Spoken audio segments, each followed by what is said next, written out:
Perkenalkan, nama saya Stefani Priscilla Teng, NIM 1141911. Nama saya Raihan Andika Putra, NIM 114-19012. Perkenalkan, nama saya Lidiana Rizania, NIM 114-19055. Kami dari kelompok 14 akan mempresentasikan tentang perpindahan panas. Spesifiknya, perpindahan panas itu tentang persamaan membangun dan kondisi batas perpindahan panas, penyelesaian konduksi, kondisi tunak. Pertama, kita akan memasuki bagian konduksi tunak pada lempeng dengan generasi panas. Yang pertama kita lakukan adalah mengasumsikan bahwa lempeng mengalirkan panas dalam arah X secara tunak dengan adanya generasi panas. Di sini kita dapat menggunakan persamaan dari hukum Fourier yang akan kita dapatkan persamaan umum dan kita dapat lakukan simplifikasi, kita dapat lakukan eliminasi sehingga nanti akan menghasilkan hasil akhir berupa T sama dengan min Qx kuadrat per 2K ditambah C, di mana nilai T ini adalah merupakan hasil 2 kali integral dari hasil eliminasi sebelumnya. Nah, tahapan selanjutnya adalah kita memasukkan kondisi batas, di mana T1 sama dengan T yang nilai X-nya sama dengan L.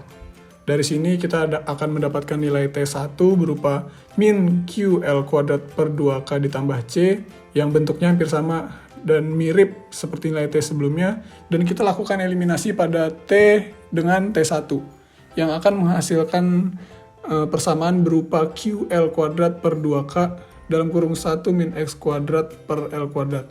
Nah, jika kita sudah mendapatkan persamaan ini, kita dapat masukkan lagi ke dalam rumus yang sudah ada, rumus Q, dimana jika persamaan eliminasi T min T1 ini dimasukkan ke dalam rumus Q yang sudah ada, akan menghasilkan rumus baru, yaitu Q sama dengan Q dikali L dikali A.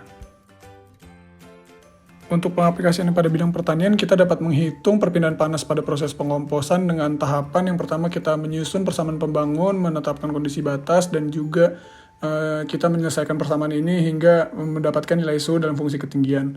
Dan selanjutnya kita dapat menghitung temperatur maksimum pada tumpukan dan suhu permukaan pada atas tumpukan. Dan yang perlu dipahami adalah yang pertama, panas ini yang dihasilkan kompos dan ditransfer kepada permukaan itu ditransfer dalam kondisi tunak, dan nilai yang akan kita dapatkan merupakan nilai suhu, suhu maksimum, dan suhu permukaan atas. Yang ketiga, kita harus memahami juga skema aliran panasnya dan juga asumsi yang digunakan, yaitu panas yang didegradasi dan nilai konduktivitas seragam di setiap bagian. Saya Lydia akan menjelaskan mengenai solusi permasalahan perpindahan panas pada pengomposan. Pada masalah ini diasumsikan konduksi terjadi ke arah permukaan, di mana ia dikonveksi oleh udara dingin di sekitarnya, mencapai keadaan tunak. Nilai panas yang dihasilkan dan konduktivitas termal dianggap seragam di seluruh volume. Permasalahan ini dapat diselesaikan dengan menentukan kondisi batas yang sesuai. Pada permasalahan ini, kondisi batas bawah adalah suhu yang ditentukan dan kondisi batas atas adalah kondisi batas konvektif, sehingga pendekatan harus dimulai dari awal. Pertama, dilihat dari persamaan yang mengatur kondisi tunak, sehingga didapatkan persamaan yang lebih spesifik. Kondisi batas di bagian bawah adalah X sama dengan 0, dan di bagian atas adalah X sama dengan L. Kemudian diintegrasikan persamaan yang didapatkan sehingga menghasilkan persamaan untuk menentukan nilai temperatur. Digunakan syarat batas bawah yaitu X sama dengan 0 dan didapatkan C2 sama dengan T1, sehingga persamaan berubah.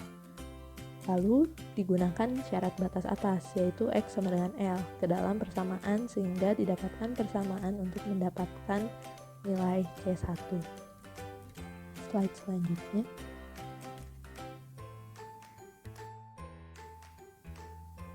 Lalu dimasukkan nilai yang diberikan sehingga didapatkan nilai C1 yaitu 80,06 Kelvin per meter.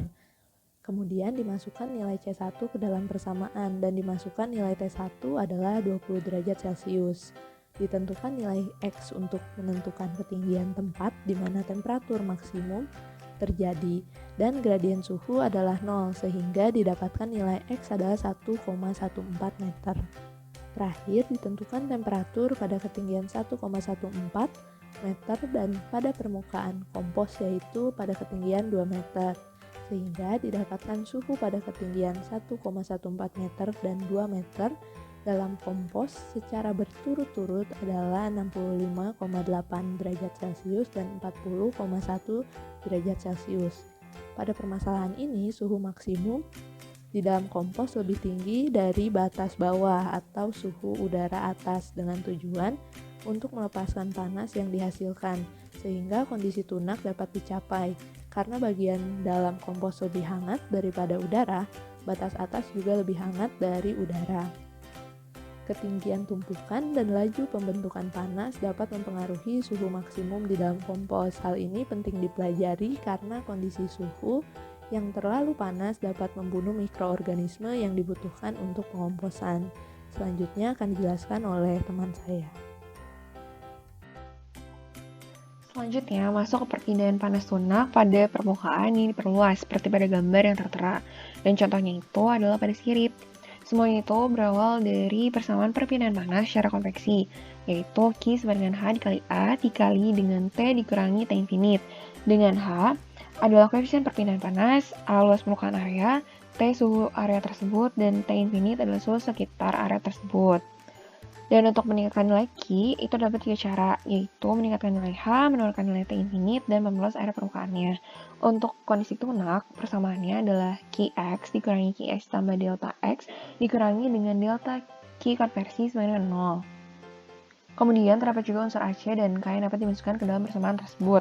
Dengan AC adalah luas penampang sirip, dan K adalah konduktivitas termal bahan sirip. Sehingga dalam hal panas konveksi, koefisien transfernya diperoleh persamaan sebagai berikut. Persamaan tersebut kemudian dibagi dengan KAC delta X dan mengambil limit sebagai delta X menuju 0. Lalu suku pertama menjadi suku kedua, turunan suhu, dan persamaan yang mengatur sirip tersebut ditulis sebagai persamaan A sebagai berikut. Lalu dengan Tx sama dengan 0 adalah Tb, yaitu suhu dasarnya, dan Tx menuju tahingga adalah suhu lingkungan sekitar area tersebut. Untuk lebih mudahnya, itu dilakukan pendekatan solusi analitis dari persamaan sebelumnya, yaitu persamaan A, yaitu persamaan di atas ini, yang diubah menjadi persamaan B sebagai berikut, yaitu persamaan yang di bawah.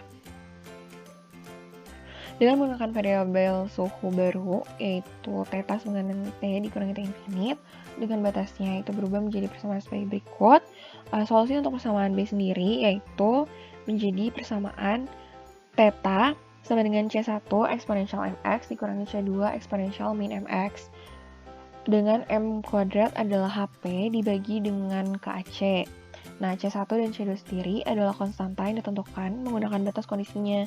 Untuk memenuhi syarat batas kedua, maka nilai C1 harus sama dengan 0 dan C2 berubah menjadi theta B yang akhirnya menimbulkan persamaan baru, yaitu theta sama dengan theta B dikali eksponensial min mx, dan persamaan inilah yang merupakan persamaan penurunan suhu secara eksponensial.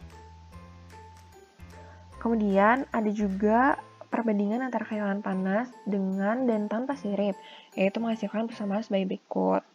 Persamaan yang ini. Lalu efektivitas sirip sendiri dapat didefinisikan sebagai Kevin dibagi dengan Q Novin sama dengan akar dari Kp dibagi HAC. Lalu contoh lainnya itu untuk perpindahan panas tunak adalah pada gajah, khususnya pada telinganya. Di mana pada gajah yang memiliki telinga besar, itu diperlukan untuk meregulasi kehilangan panas metabolik yang dihasilkan oleh mereka yang termasuk dalam hewan yang tidak dapat berkeringat. Nah, contohnya itu ada di gambar gajah kiri merupakan gajah Afrika yang telinganya jauh lebih besar dibandingkan dengan gajah kanan, yaitu gajah yang berasal dari Asia. Karena iklim di Afrika sendiri itu jauh lebih panas daripada di Asia, sehingga gajah tersebut akan melakukan proses metabolisme yang jauh lebih besar, sehingga kehilangan panas yang terjadi pun akan lebih banyak. Nah, telinganya tersebut itu sangat berperan besar dalam disipasi panas, karena gajah tersebut dengan masanya yang sangat besar, perlu mempertahankan kehilangan panas yang besar, baik saat bergerak maupun saat makan. Apalagi panas yang dikeluarkan tersebut itu tidak dapat dihilangkan dengan penguapan, karena gajah sendiri tidak memiliki kelenjar keringat. Sekian presentasi dari kami, kurang lebihnya mohon maaf. Terima kasih sudah menonton.